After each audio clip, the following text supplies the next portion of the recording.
And now it's a pleasure to welcome Joanna Laynesmith, again, well known to many of you, and many will be familiar with her biography of Cecily, Duchess of York. Joanna is a visiting research fellow at Reading University and author of a number of scholarly books and articles on the medieval period. Again, referring to the new anthology that we published and launched at the Tower of London, then I think one of the most fascinating chapters is the end one, and there was a reason why it was the final chapter, written by Joanna, exploring the ways in which the Yorkists, particularly Edward IV and his court, exploited their Mortimer inheritance and traced their inheritance through the Mortimers, not just to Edward III. I won't spoil Joanna's talk, but beyond Edward III as well. So huge welcome to Joanna. Thank you. Thank you.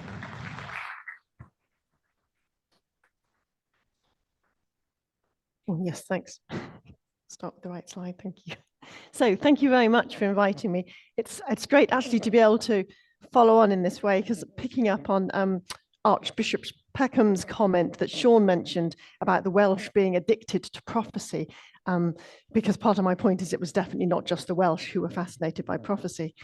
Also picking up the lament he put up there for Llewellyn the Last, that saw Llewellyn as warlord and dragon. That's all kind of going to come into this. But obviously also picking up on Matt's story about the Mortimer claim for the House of York. So I've titled it Anne Mortimer's Legacy, Anne Mortimer's Arthurian Legacy, because Anne, eldest sister of Edmund and Roger, those two boys who were the subject of Matt's talk, played a pivotal role in Britain's history when, at the age of 19, she made a secret marriage to the youngest son of Edmund, Duke of York. Because in doing that, she was uniting her family's bloodline from Edward III's second son with that of her husband's descent from the fourth son. So when Richard, Duke of York, set out his claim to be king as better than Henry VI, it was this line that he was talking about, his mother's superior line from Lionel, Duke of Clarence. But this very obvious bloodline, recent bloodline, was not the Mortimer family's only dynastic gift to the House of York. And it was as I was writing my chapter for the book that Philip's just mentioned that I found myself drawn deeper and deeper into stories that were associated with much earlier members of the Mortimer family, and particularly with Ralph Mortimer's marriage to the daughter of Llewellyn the Great, aunt of Llewellyn the Last, Gladys D. So why would this matter, this much earlier descent from Welsh princes? It was in part because in the 15th century, not everyone was persuaded that the House of York's descent was superior, because it was through two women, as has already been mentioned, this issue. Was it really as divinely sanctioned as the Lancastrians' all-male line, especially given the oaths of allegiance that had been sworn to successive Lancastrian kings? And in addition, it was useful to have this other story that I'm going to sort of pull out, because it's very much a feature of any dynastic contest to sort of pile up as many layers of justification as you can, rather than just giving one clear and simple argument. So what Anne's Welsh connections gave to the House of York was an opportunity to weave their story into the legends of ancient Britain. So you may be aware of the 9th century Historia Brittonum, traditionally attributed to Nennius, which recorded that the earliest Britons were descendants of a certain Brito or Brutus, who was a grandson of the Trojan Aeneas. And there's this great story about why he has to be exiled and what have you, and he comes and he founds Britain, basically, which is named after him. And that story is taken up in the 12th century by Geoffrey of Monmouth in his much more successful and popular History of the Kings of Britain. And Geoffrey, within the same work, of course, creates the great heroic age for Britain, a bit like the Iliad and the Aeneid, really, with his stories of the great King Arthur. Now, King Arthur's story has, of course, continued to appeal right through the centuries since. There was another aspect of Geoffrey's work which was hugely popular in the Middle Ages, but has not stood the test of time so well. And this is the Prophecies of Merlin, a book of prophecy that he actually wrote first and then wove into, well, sort of inserted into his history of the kings of Britain. Anne Mortimer's Welsh connections not only gave the House of York the opportunity to claim descent from King Arthur's family, they also created links that meant the accession of the House of York could be seen as the fulfillment of Merlin's prophecies. So in this afternoon's talk, I'm going to start by explaining a bit more about what these prophecies were and how they were used in the early part of the 15th century. Then I'll look at the very explicitly Arthurian connections for the Mortimers and the House of York, and then pick up again on Merlin's prophecies, showing how Edward IV and his supporters used them to support his right to the throne. And finally, look at the significance of prophecy for Richard III as well. So the prophecies in Geoffrey of Monmouth's work were rather like the sort of obscure biblical prophecies we find in the book of Daniel or the visions of Ezekiel, revelations of St. John, that kind of thing, full of strange creatures, lots of threats of doom and destruction. For instance, we've got this bit here: the trees of the forest will gather to do battle with the stones of the Givisai. A crow will swoop with kites to devour the corpses of the slain. An owl will build its nest on the walls of Gloucester, and an ass will be born in it, and so on. Now, the early passages of the prophecy Geoffrey had written so that his contemporaries could make out references that seemed to be to historical events they knew. So if they'd been persuaded that these really were written centuries earlier by Merlin, it looked like he knew what he was talking about. So, for instance, there's a line that says, "The lion's cubs will become fishes of the sea." And that was read as a reference to several of Henry I's children drowning in the White Ship disaster. Obviously, the sections of the prophecy that came later were just gibberish, but that meant there were all sorts of ways you could try and tease them out and attempt to find meaning in them.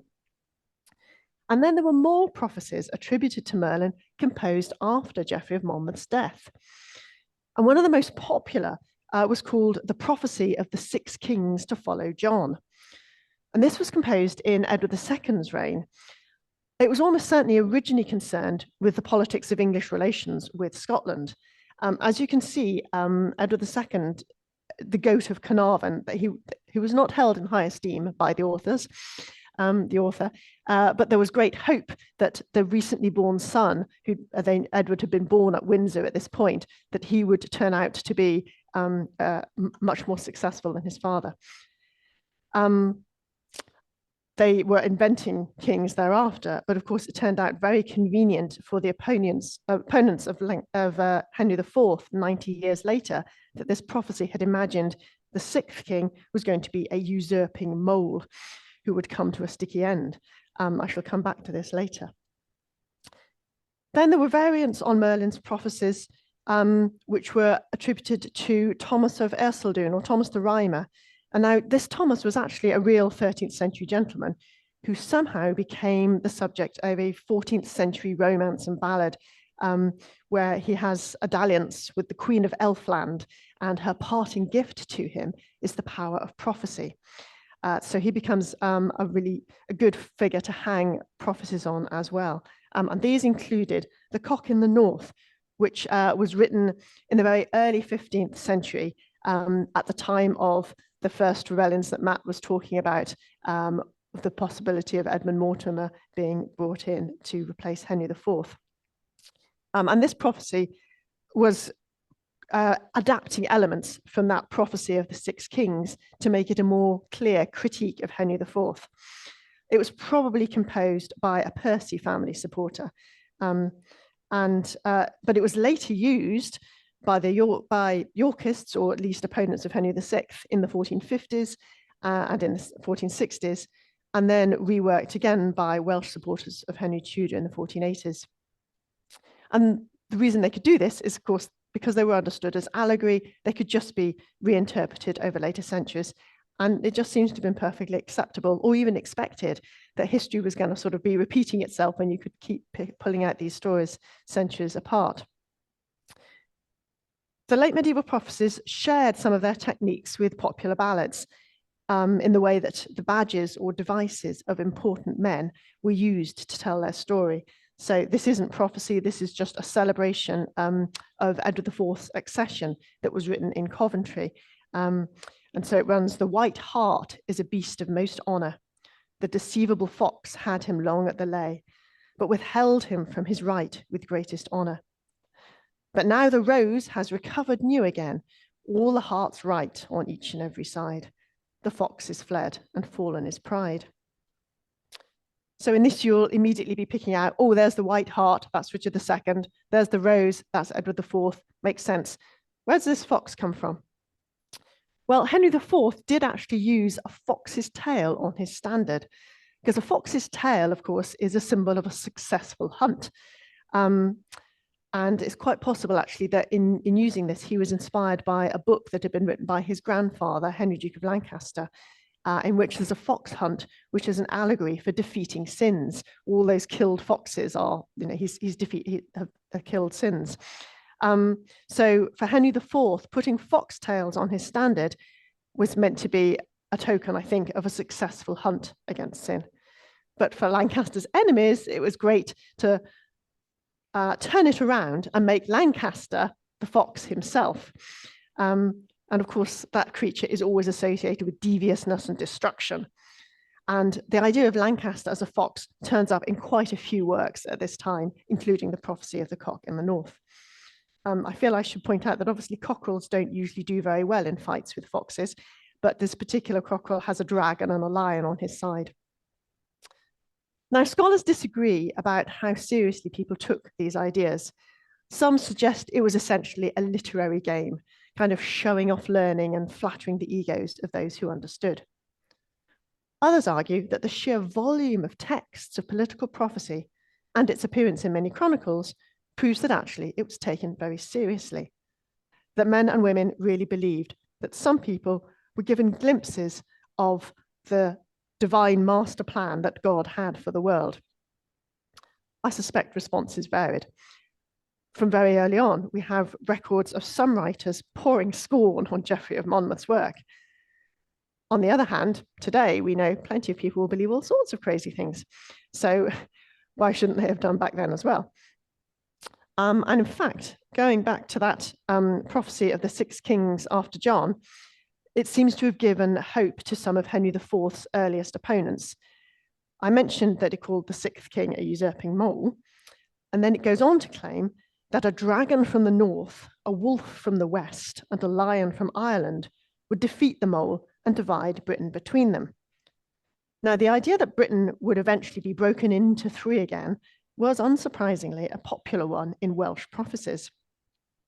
According to that original legend of Brutus that I'd mentioned earlier, on his death, he divided the island between his 3 sons, creating England, Scotland, and Wales. And the Welsh prophecies said one day this was going to happen again. So I should think that is how it came to be originally in the Prophecy of the Cock in the North.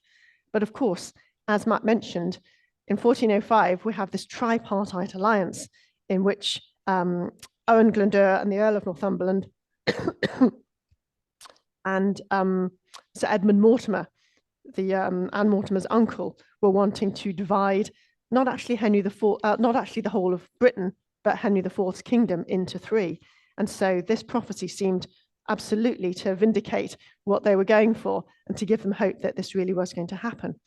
And that was made more plausible by the lion from Ireland, because of course the Mortimer family had lots of connections in Ireland and a lion badge. It worked rather nicely.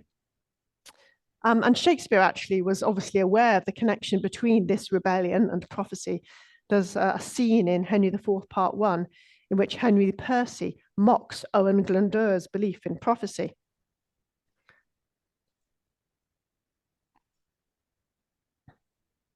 There's a phrase, something along the lines of, he's telling me of the mould warp and the ant, the mould warp being a medieval word for mole, of the dreamer Merlin and his prophecies.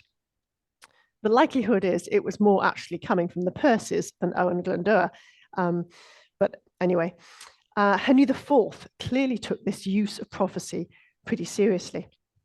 In 1402 and 1406, his parliaments enacted legislation against persons using false alleged prophecies to disturb the peace. I love the implication that, of course, there are real prophecies as well, and how you're going to decide in court whether it's a false one or a real one, I don't know.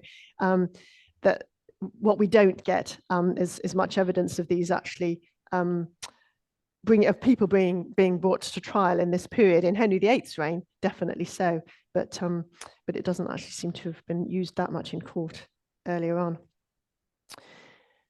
So obviously, these are people who are responding to already written prophecies and using them.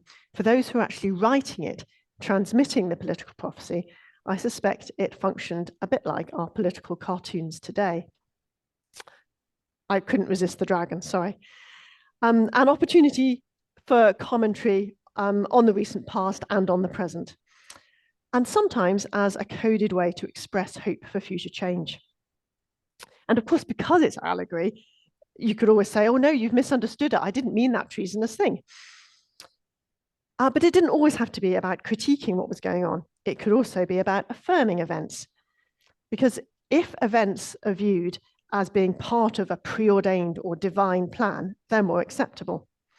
That's what was encouraging those early rebels against Lancaster, which proved, of course, disastrously untrue for them. But for supporters of Edward IV, they managed to find great numbers of prophecies about kingdoms which would flourish once the true heir had been restored, and which they could obviously easily use to justify Edward IV's accession.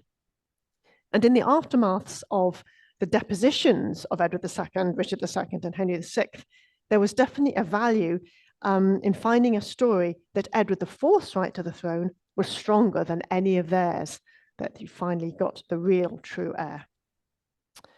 And if you present your story as the fulfillment of prophecies of Merlin, you're kind of depicting your life as a part of that heroic and alluring world, borrowing some of its glamour. And of course, there's even more glamour associated with King Arthur himself.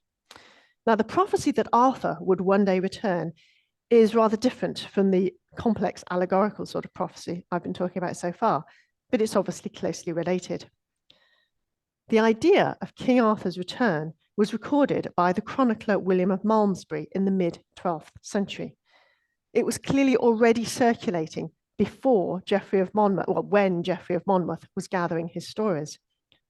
Geoffrey chose not to include that prophecy in his account of Arthur, at least not explicitly, probably because he thought his Norman patrons would be unimpressed with the notion that Arthur and the Welsh and the British might come back again.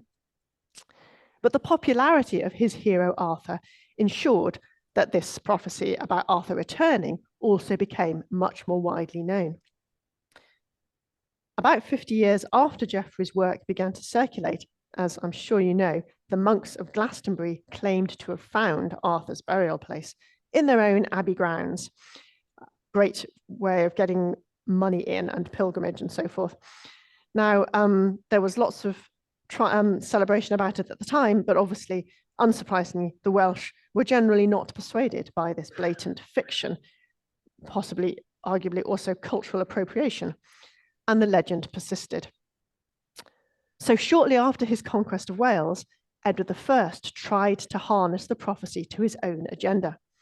First, very publicly reburying Arthur, reminding everyone we've got this body, he is dead. And then holding a round table tournament. Essentially, he was trying to tell his new subjects that in the new political reality, he was as close as they were going to get to being ruled by Arthur. But the other traditions lived on in Wales and the borderlands, and especially among the descendants of the earlier Welsh princes. And this is where we come back to the Mortimers, the House of York, and Llywelyn's family. So it was in 1228 that Llywelyn the Great's daughter, Gladys D, married Ralph Mortimer, great-grandfather of the first Earl of March. Quite when the Mortimer family started using this connection to make explicit connections between their family and King Arthur is difficult to be certain. This is something Paul Driver's written on. But this 14th century list of Gladys's descendants is part of the history of the founders of Wigmore Abbey, quite possibly composed at the Abbey, and it traces her lineage back to Adam via Brutus and includes a Duke of Cornwall who is described as father of Igraine, mother of Arthur. So the Mortimers were claiming descent from Arthur's maternal grandfather.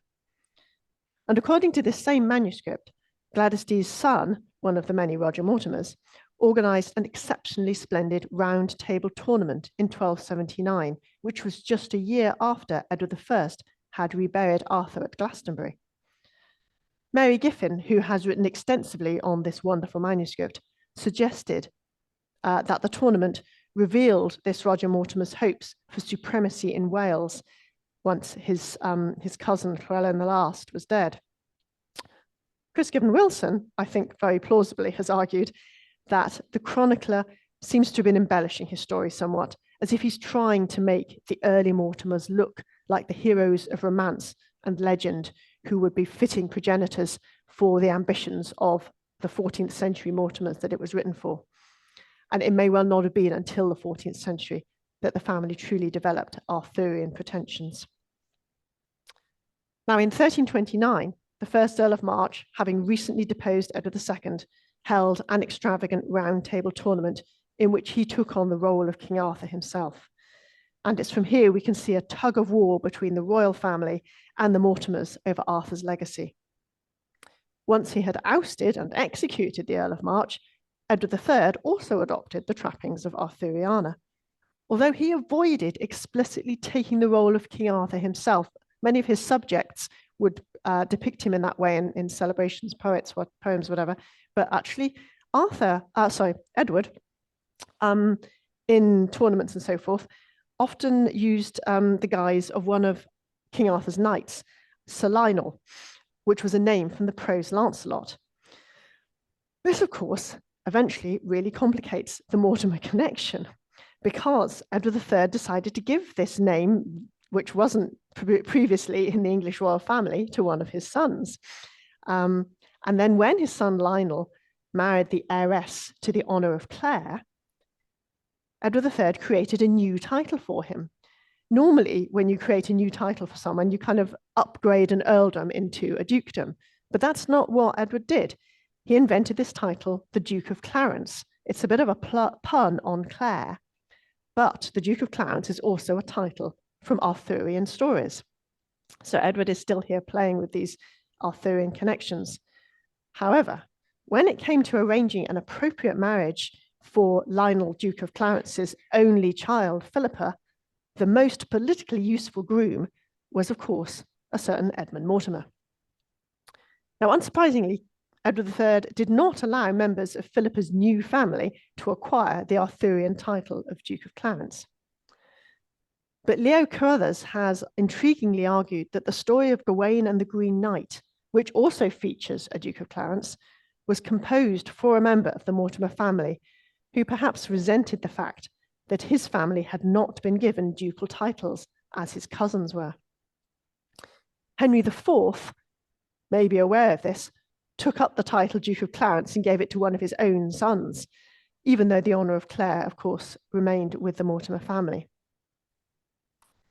So with Edward IV's accession as heir both to Edward III and to the Mortimers, this tug of war between the families could be resolved. He embodied both lines. And growing up at Ludlow, Edward had surely been aware of the stories that connected the Mortimers with King Arthur. In fact, I suspect he was familiar with this manuscript itself. The very last additions to the family are some beautiful images, I don't know how clear that is, of Edward's parents and indeed of himself. Now, ballad writers were inevitably comparing Edward IV with Arthur, and Edward even called one of his own sons Arthur. But this boy was illegitimate, never destined to be king, which I think tells us a good deal about Edward IV's attitude to the tales of Arthur.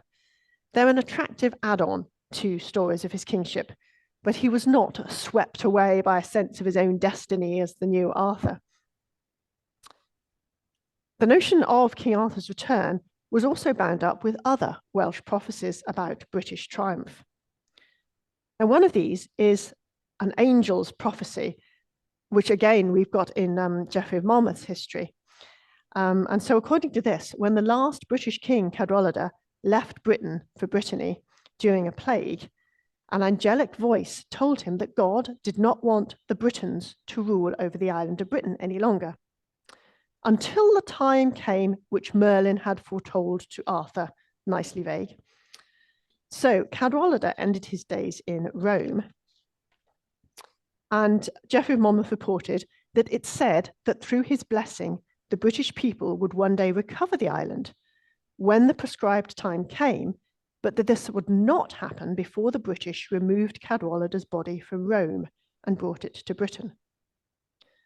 In the 12th century, the chances of locating Cadwallader's body and bringing it back presumably looked pretty slim. But Edward IV's supporters chose to overlook this bit of the prophecy, which was so inconvenient, and focus instead on that phrase about the time which Merlin had foretold to Arthur. And this they understood to relate to a particularly famous story of fighting dragons, which appears in the Historia Brittonum.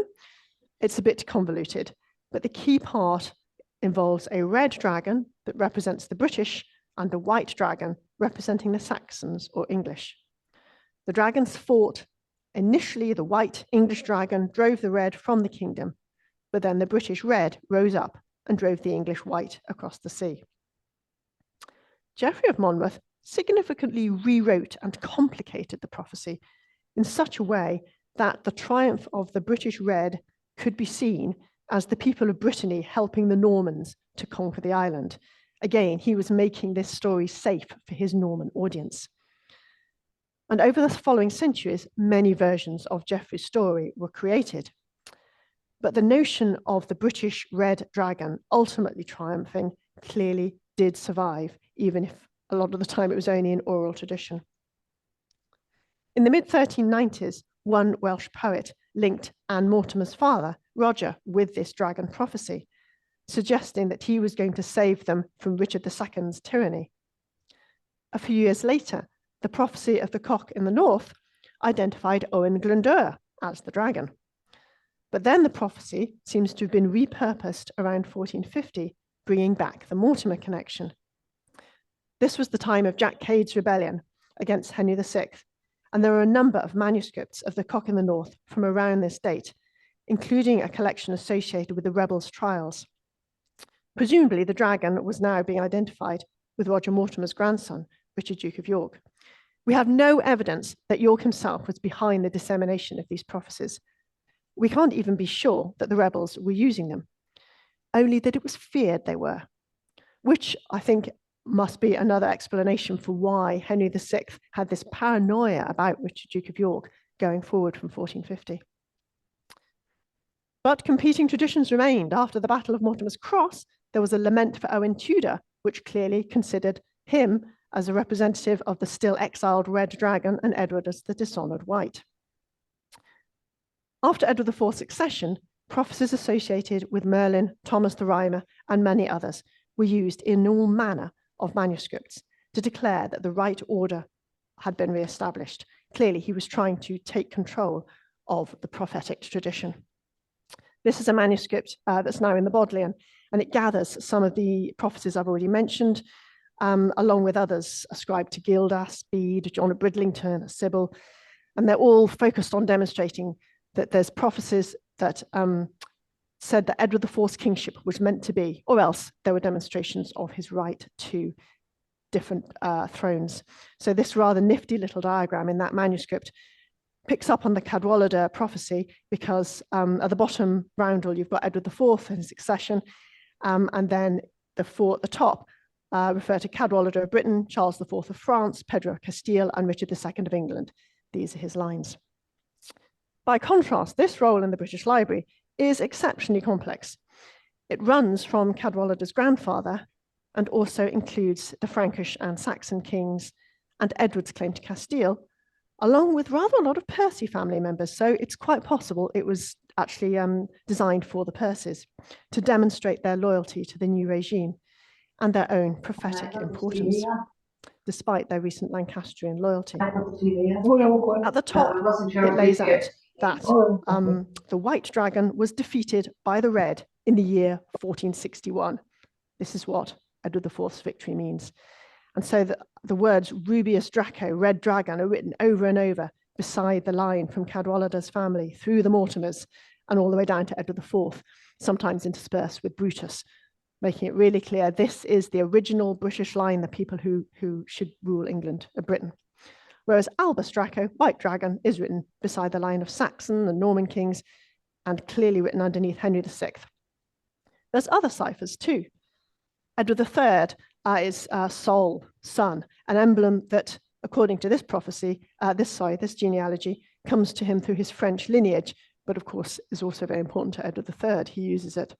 Also cockerel, which is of course still associated with France today because it comes from the Latin Gallus, which means cockerel, but also can mean an inhabitant of Gaul. Beside the Mortimers, we have the rose. The rose was very much a Mortimer emblem before the House of York picked it up on it, and also the lion. The Lancastrians, here again, are labelled foxes, also stars. And by this point, Henry VI is being called a mole. There's an explanation of the Cadwallader dragon prophecy in English at the foot of the page. Not surprisingly, there's no mention of Cadwallader's body being brought back from Rome. Instead, the prophecy comes true at a time when the island's inhabitants have fallen into the same sins as those for which Cadwallader and his people were driven out. It doesn't actually expand here, but it's quite obvious. What they meant was civil war and disorder as the result of a sick king. Conveniently, that's why Cadwallader leaves, and this is the point at which Edward IV arrives. And actually that Bodleian manuscript that I mentioned earlier explains that quite clearly. Now, in this version, the angel explains that Cadwallader's heirs will recover all the lands that his ancestors had lost, and so govern England, Wales, and Scotland as Brutus had done. So it's a rather ambitious reversal of the more common and probably older prophecy of a divided island. The chronicler John Harding, who was closely associated with the Percy family, offered a similar prospect. It's not surprising that these northern families liked the idea of a Scottish conquest. But actually at this period, this very early period in Edward IV's reign, he was not interested in laying claim to Scotland, probably being practical enough to know that annoying the Scots when Henry VI was trying to seek refuge there and so forth would really not be politic. So the manuscripts I've been looking at so far have been created by supporters of Edward rather than being issued directly on Edward's behalf. The one document that looks to represent Edward's own sense of his prophetic dynasty is the glorious Edward IV roll in the Philadelphia Free Library. It's almost 5 meters long, and it's a genealogy from the creation of the world to Edward IV. It's unlike any of the other scores of royal genealogies that survive from the Middle Ages, in that as well as the king being celebrated at the bottom, he's also celebrated at the top. So at that top, you've got Edward IV. His horse's trapper is decorated with the heraldry of the different kingdoms he laid claim to.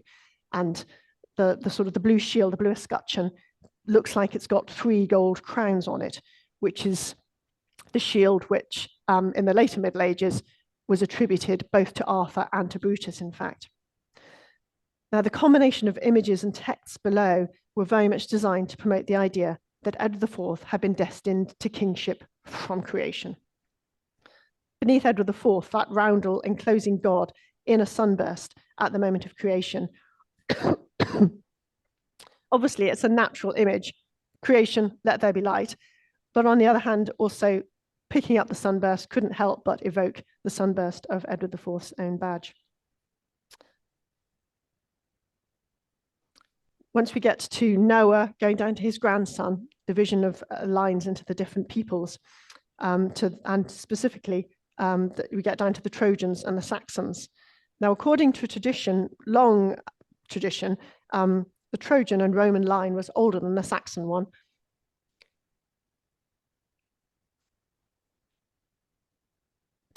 But previous genealogies of English kings had always set the Trojan, British, Welsh line at the far right of the roll, making it the last thing readers looked at and sort of making it look dynastically inferior.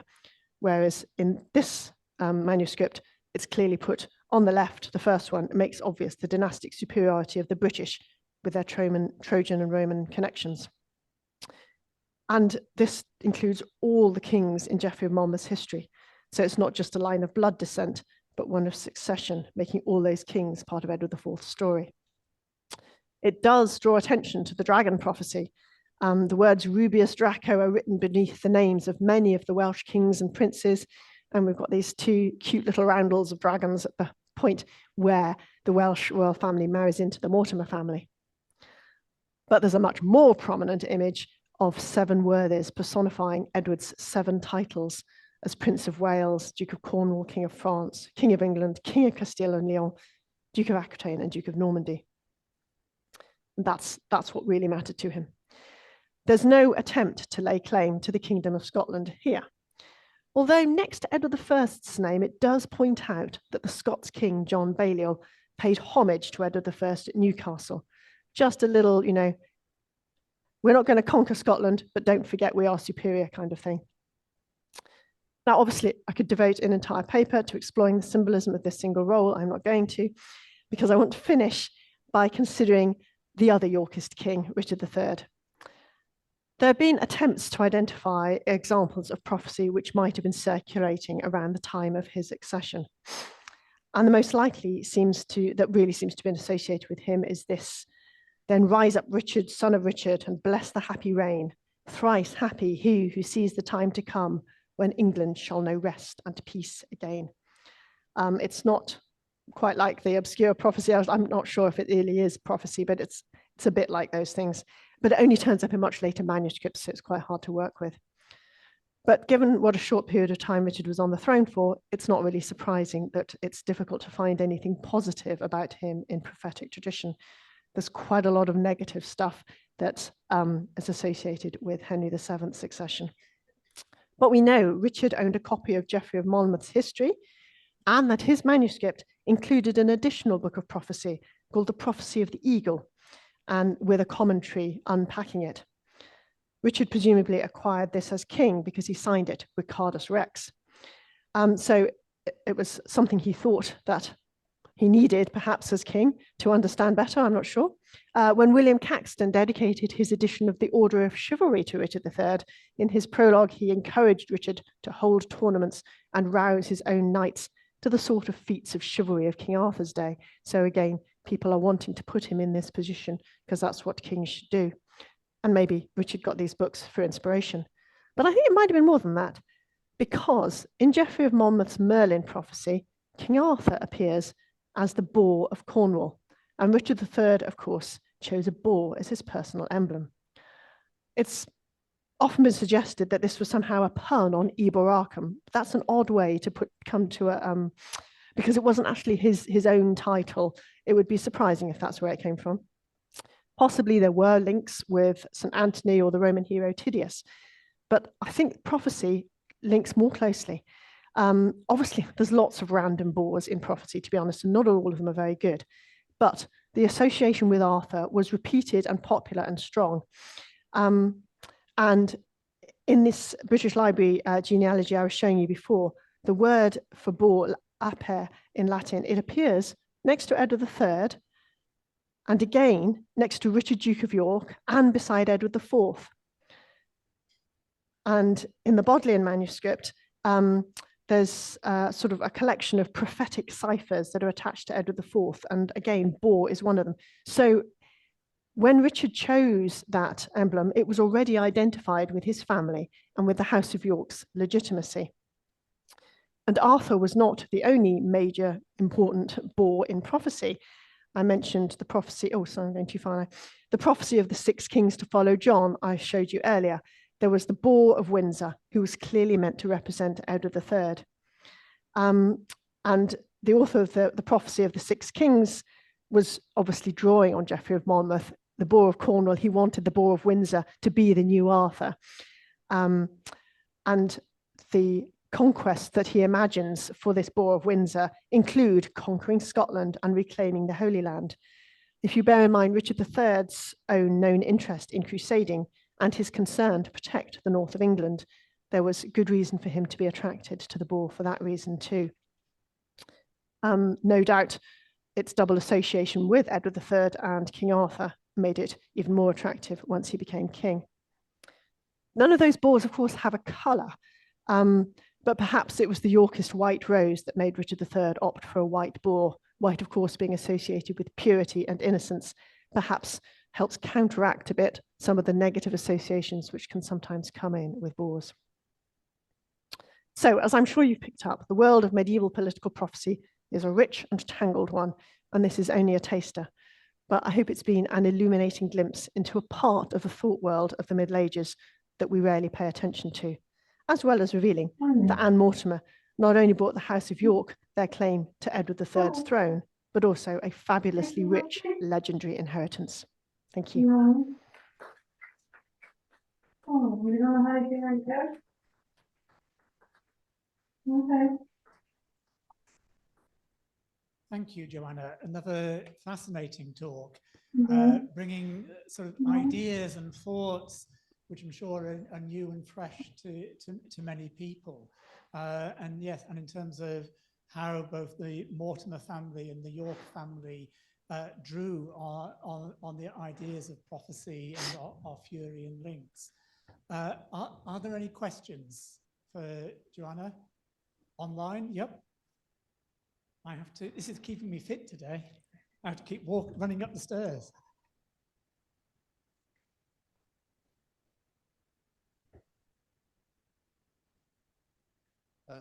Interesting that the York traced their line to Cadwallader, because it's exactly what Henry Tudor did.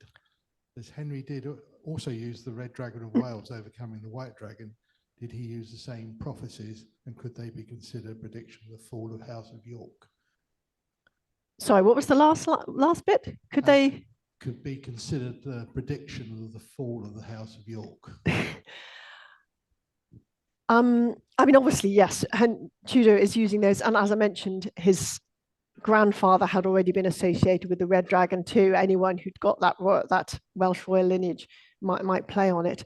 And I think in some ways, the fact that Henry VII was able to make more of it was because his family still had traces of it. It was more complicated for Edward IV, because there were others who were still laying claim to it at the time, whereas for Henry VII, he could bring it all together because, of course, he'd married Elizabeth of York as well, so he'd got it all together. I don't recall, to be honest, I've only read a few of the prophecies about Henry VII, but I don't recall them being used particularly to be defeating Edward IV as a prophecy, because the focus tends to be on the defeating Richard III more so. Thank you for that. It was such a rich and suggestive paper. I wondered how you see the kind of Welsh involvement in this, or whether there even is any, because I mean, I was thinking about the work that Victoria Flood has done about how, you know, the Breton hope topos isn't really attested in Welsh or Breton sources. And so this kind of Arthurian inheritance that's being sort of tapped into is largely a kind of Anglo-Norman English invention. And I was just wondering, you know, kind of a side effect of Galfridian reception history. So I was wondering how you sort of see, you know, it's kind of an inheritance, but it's an imagined inheritance, and how that works in terms of what you're doing here. Well, so yes, I kind of briefly mentioned that we should probably blame the Percys more than Eoin Glyndŵr for bringing the prophecy in at that point. Yes, I think one of the problems is that we're dealing with, you know, obviously that there is something going on in Welsh tradition. I'm really bad at pronouncing their names, but Iolo Goch, is that? He brings that in with relation to Roger Mortimer. And again, it was a Welsh poet that's bringing that imagery in for Owen Tudor. So it's not completely Anglo-Norman, etc. But you're right. The Anglo-Normans are the ones who run away with it and use it most enthusiastically, and the Percys definitely seem to have a big passion for it. Yeah. Any more questions?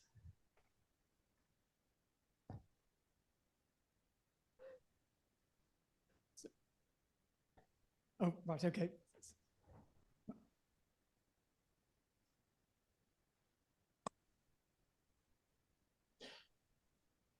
Swelling up yours for the seals, the boar under the tree, and he was Gladys Thee's father.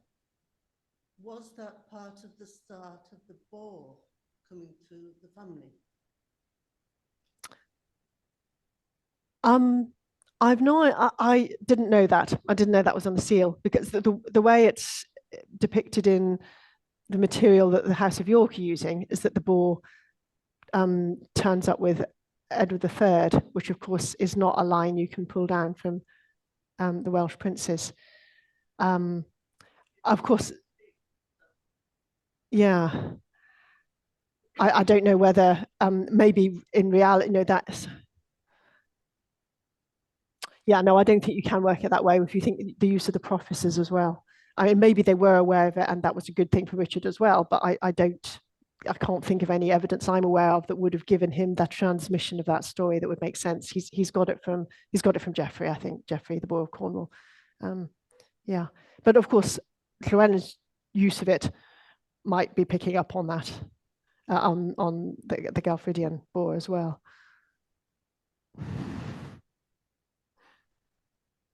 Any more questions?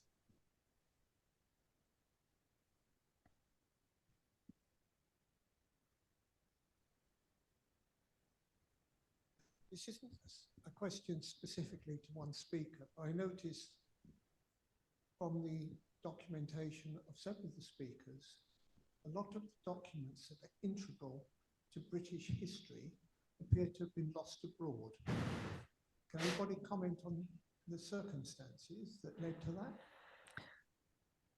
Well, all sorts of circumstances. So Richard III's copy of Geoffrey of Monmouth is now in St. Petersburg because Oliver Cromwell signed his name in it and passed it to his son, who then, when he went into exile, took it with him.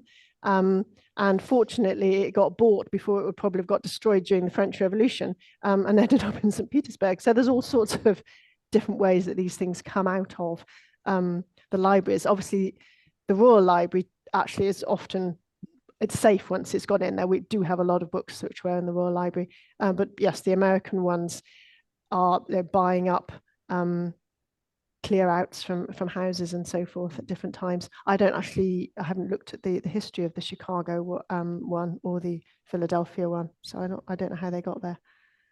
Anyone else might know? Do you know? No, I don't. But it is commonly that many of them were in private collections, because obviously some of the royal crown documents, which were part of government business, they are now held in the National Archives. But documents that pertain to particular baronial families, then any survival is quite fortunate, because often their collections were destroyed during the medieval period and later. But yes, as Joanna said, when times when they have surfaced, they went to the highest bidder. There are now, I mean, do you know when were restrictions put on, Joanna? I don't actually. I don't know. No, but at some point, legislation was passed to restrict manuscripts and historical records being able to go abroad. But prior to that, they just went to who offered the most. And they were often American universities, which is why many of our records are overseas.